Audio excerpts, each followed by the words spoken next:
2025 champions ట్రోఫీకి సంబంధించి భారత్ పాకిస్తాన్కి వెళ్ళకపోవడానికి ప్రధాన కారణం ఏమిటి? ముంబై ఉగ్రదాడుల తర్వాత భారత్ పాకిస్తాన్ మధ్య క్రికెట్ సంబంధాలు ఎలా మారాయి? పీసీబీ ఎందుకు హైబ్రిడ్ మోడల్ తిరస్కరించింది? జైసా ఐసీసీ చైర్మన్ బాధ్యతలు చేపట్టడం వివాదంపై ఎలాంటి ప్రభావం చూపించవచ్చు? ఇలాంటి ఇంట్రెస్టింగ్ విషయాలను ఈ వీడియో ద్వారా తెలుసుకుందాం. ఈ వీడియో చివరి వరకు చూడండి. వీడియో నచ్చితే తప్పకుండా లైక్ చేయండి. Hello friends, welcome back to daily Telugu insights. Cricket ప్రపంచంలో మరోసారి భారత్ పాకిస్తాన్ మధ్య చర్చనీయాంశమైన అంశం తెర మీదకు వచ్చింది. ఇది 2025 ఛాంపియన్స్ ట్రోఫీ సంబంధించిన ట్రెండింగ్ అప్డేట్. గతంలో ముంబై ఉగ్రదాడుల తర్వాత భారత్ పాకిస్తాన్కి వెళ్లడం పూర్తిగా ఆగిపోయింది. ఆ సందర్భంలో అప్పటి పరిస్థితుల కారణంగా తీసుకున్న నిర్ణయం ఎప్పటికీ కొనసాగుతూనే ఉంది. అయితే 2025 ఛాంపియన్స్ ట్రోఫీ కోసం తమ జట్టు పాకిస్తాన్కి రావడం కుదరదని తాజాగా బీసీసీఐ అంతర్జాతీయ కౌన్సిల్కు తెలియజేసింది. Pakistan cricket board chief Mohsin Naqvi ఈ విషయంపై స్పందించారు. భారత్ తమ జట్టును పంపడంలో ఏవైనా సమస్యలుంటే మేము వాటిని పరిష్కరించగలమని, ఎలాంటి ఆందోళన అవసరం లేదని చెప్పాము.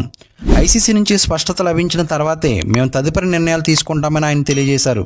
భారత క్రికెట్ బోర్డు హైబ్రిడ్ మోడల్ ప్రతిపాదనను పీసీబీ తిరస్కరించింది. భారత మ్యాచ్లు పాకిస్తాన్కు బదులుగా మరో దేశంలో నిర్వహించాలన్న నిర్ణయం చర్చనీయాంశమైంది. కానీ పీసీబీ ఎందుకు దీన్ని అంగీకరించలేదనేదే ప్రశ్న. మరోవైపు జైసా ఐసీసీ చైర్మన్గా బాధ్యతలు చేపట్టబోతున్నారు. ఈ సందర్భంలో ఈ విషయం మరింత క్లిష్టతరం అవుతుందా? అందుకే నఖ్వీ చర్చకు రాకుండా దాటిస్తున్నారా?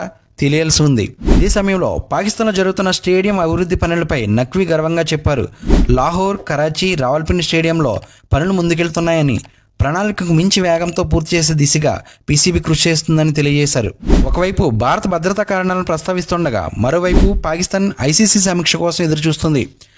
ఈ వివాదం ఎటువంటి ముగింపుకు దారితీస్తుందో క్రికెట్ ప్రేమికులందరూ చాలా ఉత్కంఠంగా ఎదురుచూస్తున్నారు. ఈ వీడియోపై మీ అభిప్రాయాలు ఏమిటి? పాకిస్తాన్లో 2025 ఛాంపియన్స్ ట్రోఫీ ఆడడానికి భారత జట్టు వెళ్లడం అవసరమా?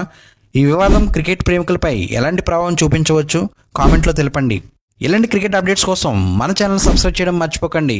మరిన్ని ఇంట్రెస్టింగ్ వీడియోస్తో మళ్ళీ కలుద్దాం. Thank you for watching. జై హింద్.